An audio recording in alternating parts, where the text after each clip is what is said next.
2026 said, "Let me end the rom-com drought." And look, I know everyone and their grandmother has an opinion on this list. I know some of you are already typing in the comments. That is fine. That is encouraged. But just so we are clear, this is my list, these are my takes, and if your favorite did not make it, maybe your favorite should have been better. The hype going into this year was genuinely insane. People were losing their minds over You and I Are Polar Opposites before a single frame of animation dropped. Tune In to the Midnight Heart had manga readers acting like they had discovered a new religion. So let us get into it. Number 10, The Invisible Man and His Soon-to-Be Wife.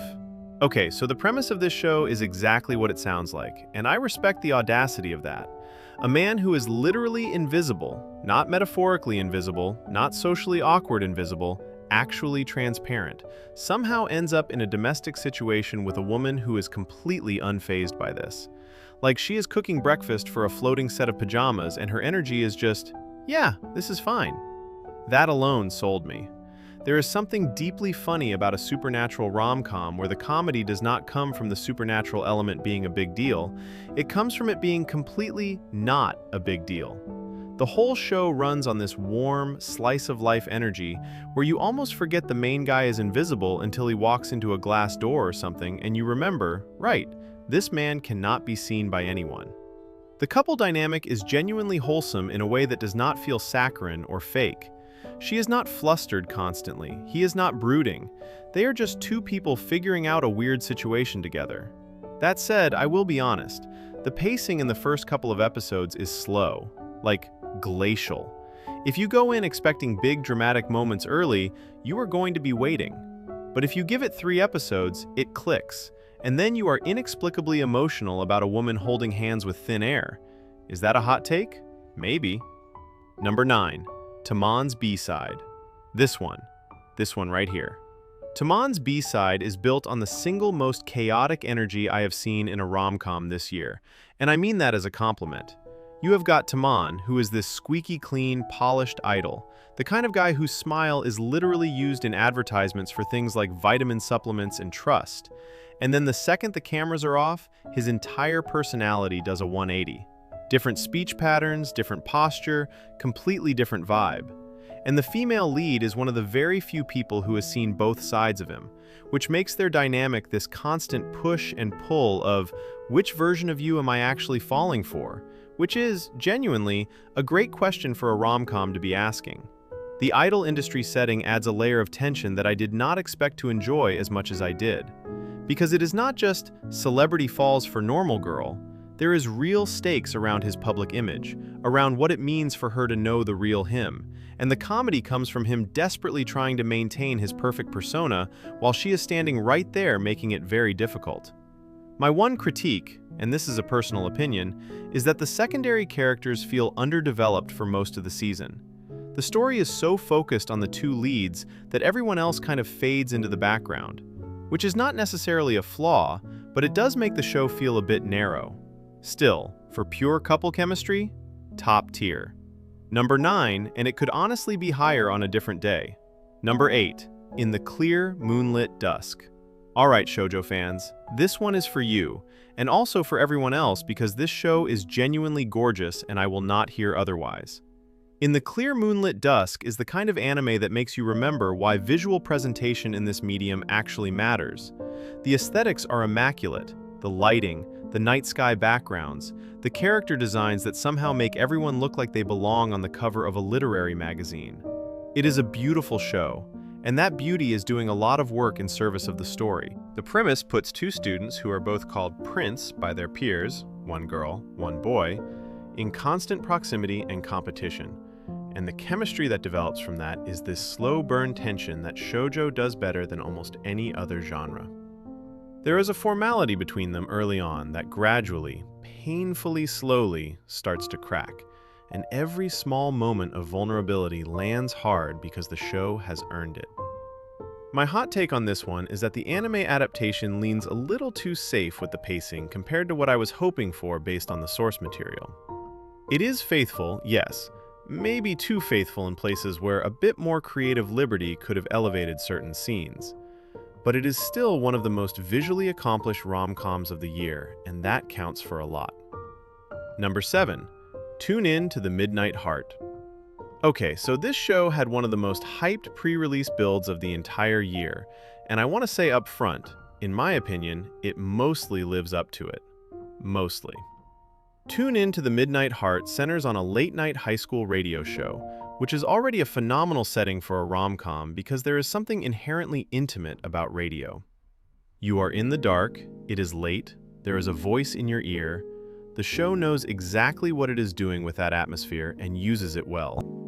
The mystery element, figuring out the identity of the anonymous co-host, gives the show a hook that keeps you engaged beyond just will they or will they not. And the harem comedy tension, which I know is a divisive element for some people, actually works here because the show is self-aware about it. It knows the supporting cast is creating chaos, and it leans into that chaos with enough wit that it does not feel lazy. My take is that the middle episodes lose some momentum when the mystery gets a little too drawn out, but the character writing is strong enough to carry those stretches. The voice acting, and I am specifically talking about the lead, is doing serious heavy lifting in making you feel the intimacy of that radio setting. Number 6. Gals can't be kind to otaku? And then there's this one. Look, gyaru rom-coms are not a new concept. The dynamic of fashionable social butterfly meets awkward obsessive nerd has been done. It has been done many times. What makes Gals Can't Be Kind to Otaku different, in my opinion, is the direction of the misunderstanding. Most shows in this genre have the otaku being flustered by the gyaru's attention. This show flips the script and makes the gyaru genuinely confused and slightly offended that her perfectly sincere kindness keeps being misread as teasing or mockery. She is not playing games. She is just nice, and he cannot compute that. The comedy writes itself, and the show is smart enough to let it breathe. The chemistry between the leads has this frustrated affection quality that I find genuinely funny rather than just cute. She wants to be kind to him, he keeps short-circuiting, and neither of them is villainized for their reaction. She is not condescending, he is not pathetic, they are just two people from completely different social worlds trying to figure each other out. It is charming in a way that sneaks up on you.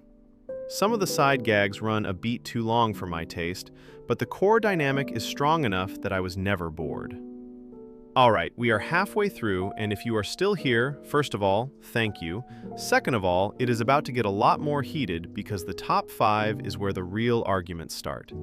I have opinions about this half of the list, strong ones, and I suspect at least 2 of you are going to disagree with where I put number 1 specifically, so let us just get into it.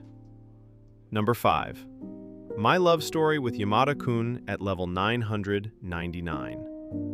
Yamada-kun at level 999 is the rare gaming-adjacent rom-com that actually respects both sides of its premise. The gaming scenes feel authentic without being alienating to non-gamers, and the romance develops at a pace that feels earned rather than dragged out or rushed. The female lead starts from a place of heartbreak. She got dumped by a guy she met in a game, and her emotional arc as she navigates falling for someone completely different from her type is genuinely well written. Yamada himself is one of the most interesting male leads in recent rom-com history for a very simple reason. He is competent. He is not oblivious. He is not a mess. He is a functioning person who is just private about his feelings, and watching the story slowly pull those feelings to the surface is satisfying in a way that a lot of rom-coms fail to achieve. The animation quality is consistently strong throughout. Nothing that made my jaw drop, but nothing that made me wince either. And for a 2-core rom-com, that is actually impressive consistency. My hot take is that this show is criminally undersold as a gaming rom-com because it is really a story about emotional recovery dressed up in gaming aesthetics. Number 4. A Galaxy Next Door. Okay, so A Galaxy Next Door is the show I keep recommending to people who say they are not really into rom-coms, and it works every single time. The premise involves a manga artist who is exhausted and overwhelmed, a mysterious girl who shows up to help him and has a literal tail, and a betrothal situation that kicks off before either of them fully understands what is happening. What I love about this show is the atmosphere. It is quiet. It is soft. For a show with supernatural elements and a forced proximity romance, it is remarkably gentle in how it handles the feelings of both characters. The female lead is not a manic pixie dream girl. She has her own history, her own people, her own obligations that create genuine conflict in the story. And the male lead's exhaustion feels real in a way that I think a lot of people watching can relate to more than they expected. The romance develops out of shared labor and mutual respect before it develops out of anything else, which is a foundation that makes the emotional payoff feel genuinely meaningful. My one critique is that the supernatural world building occasionally pulls focus in a way that slows the romantic momentum, but it never derails it. One of the most emotionally honest rom-coms on this list. Number 3. Skip and Loafer. If you have not watched Skip and Loafer, I genuinely do not know what you are doing with your time, and I mean that with complete sincerity. Skip and Loafer is the wholesome high school rom-com executed at a level that makes everything else in the genre look like it is still doing homework. The female lead, a girl from a rural town navigating a prestigious Tokyo high school, is one of the most refreshing protagonists I have encountered in this genre in years. She is not clumsy in an endearing way. She is not secretly beautiful under glasses. She is just a person. A slightly chaotic, deeply earnest, genuinely kind person. And the show treats that as interesting rather than needing to add drama on top of it. The male lead's dynamic with her works because he is drawn to exactly what makes her different from the social performance he has been doing his entire life.